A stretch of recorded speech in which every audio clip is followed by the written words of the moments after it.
Hi, this is Jennifer Rothschild. I'm glad you joined me again, womensministry.net video devotional.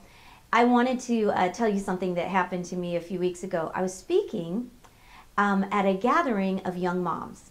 Okay, and so I did this whole message, trying to encourage them, and then we opened it up for questions. And it was so interesting to me that one of the first questions was asked was, I feel so guilty because I can't seem to have a quiet time. And I know I'm supposed to, get up early and have a quiet time. And can you help me know how I can pull that off? And what struck me about the question is that the poor woman felt so guilty that she wasn't having a quiet time at this certain hour of the day in a certain way. And it got me to thinking, who made the quiet time rules? Now, go with me on this. Who came up with the rules that said we have to get up at a certain time and we have to read a certain journal, or we have to pray for a prescribed amount of time, or we have to read a certain amount of verses in a certain position, in a certain place? I'm just wondering, who made those rules? You see, it is good for us to wake up early when we can and to start our day with time with our Heavenly Father. I mean, that's the example of Jesus. So that is the ideal.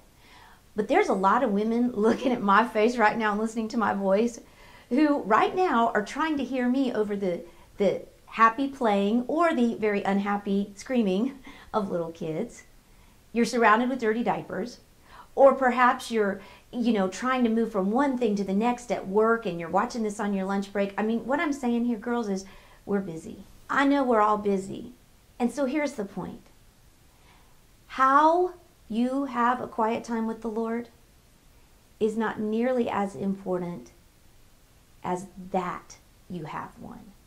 You see, we can come up with all these rules and feel guilty for not meeting them perfectly. And what happens is then we avoid time with the Lord because we think, well, we're not doing it right, or we're not doing it long enough.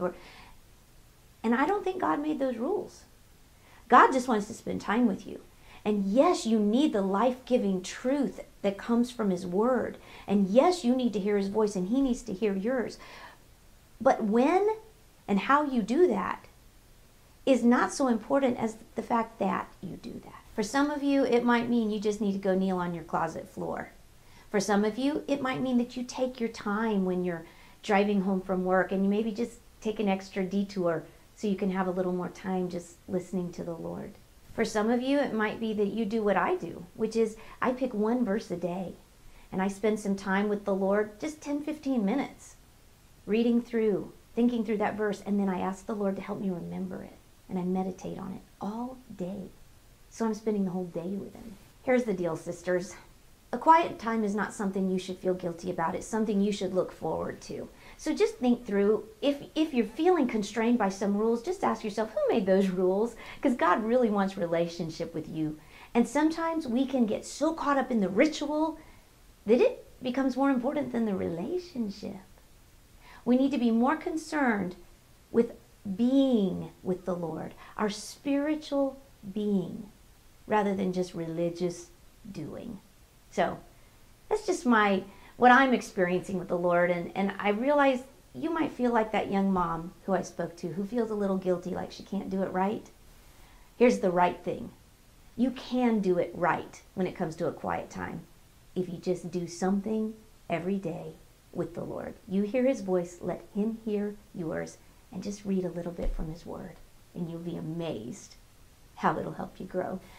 Well, I'm really glad you were able to take the time to hang out with me today and enjoy your time that you get to take with the Lord today too. Now, come back and join us at womensministry.net because that website, that community gets so much better when you show up.